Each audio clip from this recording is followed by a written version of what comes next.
Alright, Gordon, this video is specifically for you, but this is going to go on YouTube, so anybody else out there who is getting into fitness for the first time, or functional fitness, or strength training for the first time, this is the order of operations that I'm creating for my client, Gordon Mori, and how the order of operations should be through a balanced, general, weekly training plan.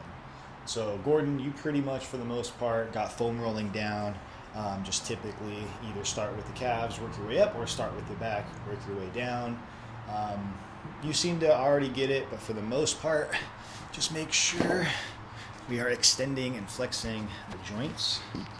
Like if you were to work your calves, sometimes it hurts and we tend to kind of flex our foot. Make sure we relax that ankle joint or the knee joint, the shoulder joint, and we go through a little bit of active range, but we're not constantly flexing that ankle, right? We're trying to get to a point where under that tension, we can relax that joint so we can get deeper into that roller. If you want, you could pick up the hips, and then move slightly left to right. Just don't be too quick, which you seem to have a pretty good grasp on. Same technique goes for the hips, right? Just kind of upper, outer glutes. If you want more of a hip stretch, you can go ankle over knee and breathe through. On this one, you want to be around the waistband. Spend about 1 to 2 minutes on each body part. Of course, if there's any point of pain or you feel like you're causing inflammation, back off. And then the back, right between the spine and the shoulder blades, right? You're going to place the roller or the lacrosse ball, and you're going to move your arm through all these different ranges, so that way we can actually break down some of that tissue. So yes, we can extend the spine, but we can also kind of hug ourselves and favor one side of the rhomboids or the low traps right between the spine and shoulder blade, still moving the arm in all those different directions. And then the last one, sometimes we forget this one because it is the most painful. We do tend to skip over it. Rolling the quads or the hip flexors. For you, sure, you could do the thighs, the quads, but you're going to get a little more relief out of the hip flexors, which is just underneath the crease of the hip. So basically, if you're going to get into a lunge, you'll feel, as you basically come back down, that thick strand right below the joint will start to loosen up. So just with your roller, just place that roller right under the waistband, right at that hip joint. Just breathe through that tension. And you could pretty much go all along the front part of the thigh from the hip flexor all the way down to the knee. For now, that is just the rolling section. I'm going to break in and we'll get into some stretches. Okay, so that was the foam rolling aspect, the self-myofascial release. Typically spend at least 5-10 minutes on that in the morning or even at night. Just break down those adhesions, those knots, get a little more range of motion, and then you're going to follow up the hip big three directions. The front is the hip flexor, the inside is the hip adductors, and the abductors are the glutes. So think the hips go this way, they go this way, and they also go this way. So we're going to stretch each section of the hips, starting with the hip flexors, the front, the couch stretch. So we did this morning. Big thing for you is making sure that when we're down here, you have a nice little knee pad like your towel, and we want to make sure we are in hip extension, not back extension, right? A little different there. So I want to tuck my pelvis and stay nice and tight and just really move at the hip. And you can see it's a nice straight line from my knee, hip, and shoulder, right? I don't want to be here in this crazy arch position. Nice and tucked, get a nice stretch. Breathe. If you need balance, you have your foam roller right in front of you. And as the more you flex your glutes, the more you'll stretch the hip. Just don't arch the back. About 1 to 2 minutes per side. So that's the couch stretch. You can literally do it off your couch, but I think they call it the couch stretch because obviously when you sit in the couch too much, these hip flexors get real tight. And when we stand, that's what kind of inhibits that rotation. So that one's the couch stretch.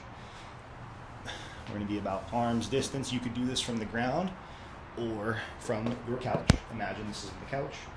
So we did this off the yoga block.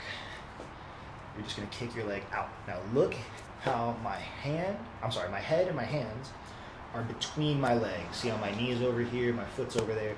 Sometimes, and not just you, everybody has a tendency to kind of do this, and I don't feel anything in this leg anymore. The more I can keep my body between my legs, I keep my arms straight and I just rock back. Rock back. So from a side view, it looks something like this. Rock back. Or even let me show you this side. Rock back. For a nice stretch on the inside of the hip and thigh. So both sides, you can just keep rocking for about 1 to 2 minutes.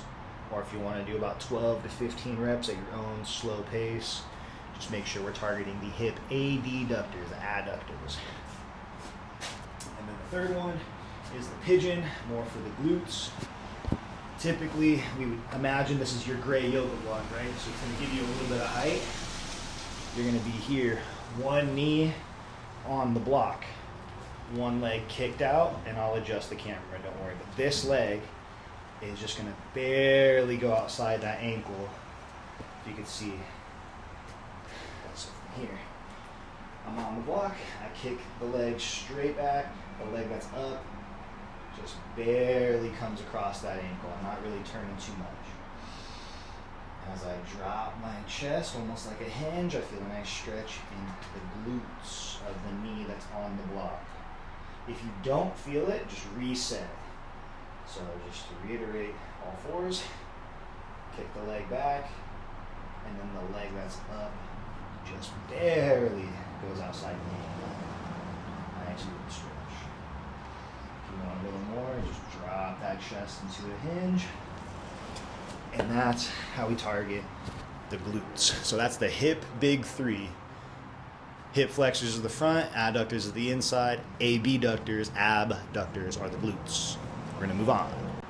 Okay, so you have your TRX straps. Just imagine that my band is your TRX strap, this red band. So basically what I'm gonna do, and you've been doing this one pretty correctly, I haven't seen anything wrong, but the focus is as you get your straps, you're gonna fall back. So kind of similar from my hands to my shoulders to my butt is like a straight line. So as I hinge my hips back, I drop my chest, and I feel a nice stretch in my shoulders and my lats right through here. All right, as I drop my chest, I'm just gonna breathe, and I'm gonna turn my trunk. As I turn, one leg is straight, one leg is bent, and I just keep my arms basically above my head. Now watch, I don't stand up, I just end up facing the ground, and then I turn the other way. Slowly face the ground, turn the other way. So one leg is straight, one leg is bent, as my head is between my arms. So this kind of hits everything. The straight leg, the low back, and the upper back, shoulders, and lats. Alrighty, Gordon, so you got your kettlebells, and we're gonna review the squat pattern and the hinge pattern. So the squat pattern is gonna be our goblet squat. So we're gonna hold our handles very close to the chin. You're gonna use your couch as a little marker, just like my bench. So what I wanna do is bring my feet about shoulder distance. This one is a squat, so we're still gonna hinge the hips, but we're gonna bend our knees a little bit more on this one. So count to 4. I'm gonna keep the weight right at the chest. I'm gonna imagine like I'm gonna spread the floor. I don't want my knees to cave in. If anything, I push them out as I sit back and just count to 4, right? Knees out. 4, 3, 2. Just tap the couch and then come right back up. 4, 3, 2, 1. Now I know you have a tendency to shift away from your left because that left knee pain, but instead of shifting intentionally like this, spreading the floor will give you a lot more stability through the hips. And try your best, I know you don't have any mirrors, but try to look in the reflection and see that you're nice and even. Try to not shift over to one side. So the goblet squat, just do 2 to 3 sets, 8 to 10 reps with that slow tempo. Just tap. Slow tempo, tap. After you do about 8 to 10 reps, rest 1 to 2 minutes, make sure you recover, and then start your next set. You got your kettlebell. Very similar concept. The only difference between the squat and the hinge, the squat is more knees, the hinge is just less knees. So we're just gonna bring our weight down. Imagine you're gonna bring the kettlebell right in between your toes. So on this one, we're gonna bring your stance in just a little bit. Same concept with spreading the floor. It's gonna stabilize your hips. And as I drop my sternum, I'm just gonna almost become a tabletop with my back.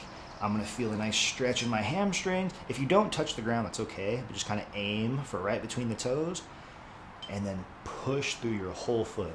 So if I turn sideways, check it out. Shoulders back, I just push my hips back. I drop my chest truly like a hinge, like literally like a door hinge. I just hinge my hips.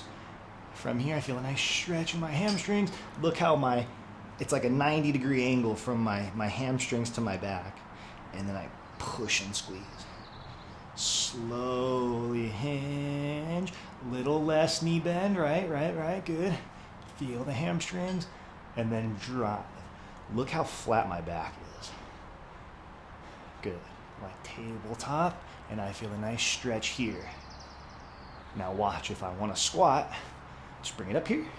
I still hit the hips back, but now I just bend my knees a little more. So the squat is just more squatty, more knee bendy. The hinge is just less knees. You're still gonna bend the knees, but less knees, more hips.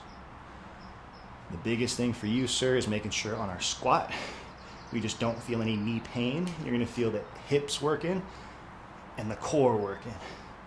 On our hinge, I wanna feel the hamstrings and the booty cheeks working, the glutes. I don't wanna feel any back pain or knee pain on either of these movements. Okay, so you have your TRX straps, imagine. My band is the straps, because I gave you mine. So the row, very simple. We're actually getting to some actual, like a mimic the row or like a pull-up. So think shoulder blades. Yes, I'm moving my arms, but I want to retract my shoulder blades, pinch the pencil, if you will. So these are a little short, but imagine, right, you were just to fall back, right? You could be staggered stance, like 1 foot back if you want, but if you want to keep your feet together, that's fine. Just keep your thumbs facing up and just bring your thumbs to your armpits. Now my elbows are going to stay a little tucked in. I don't want to flare them out because then my neck muscles work. If I tuck my elbows in, I can get all these posture muscles working, the rhomboids, and you're going to look something like this, where you just row, big chest, and then slow all the way down, arms straight.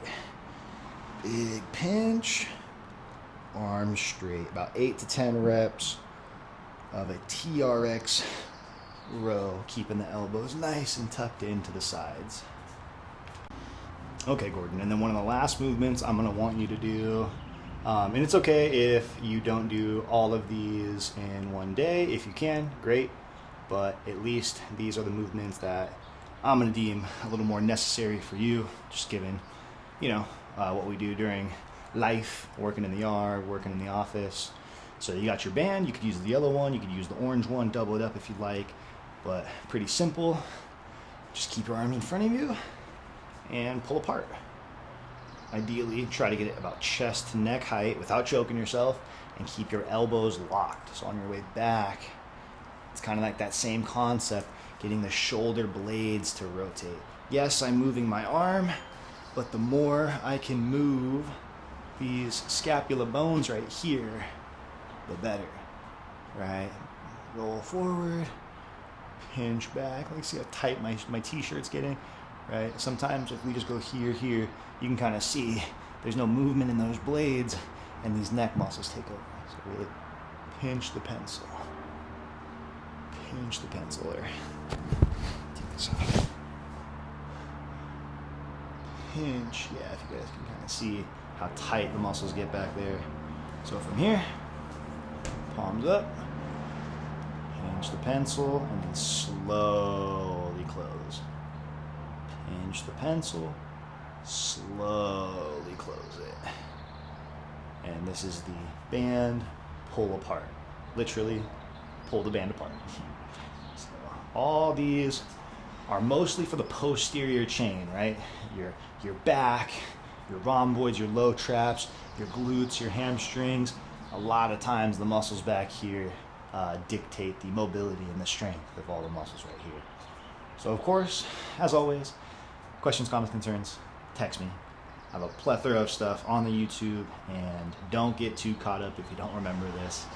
This is for life, sir. So we'll keep going, but of course, let me know if you got questions.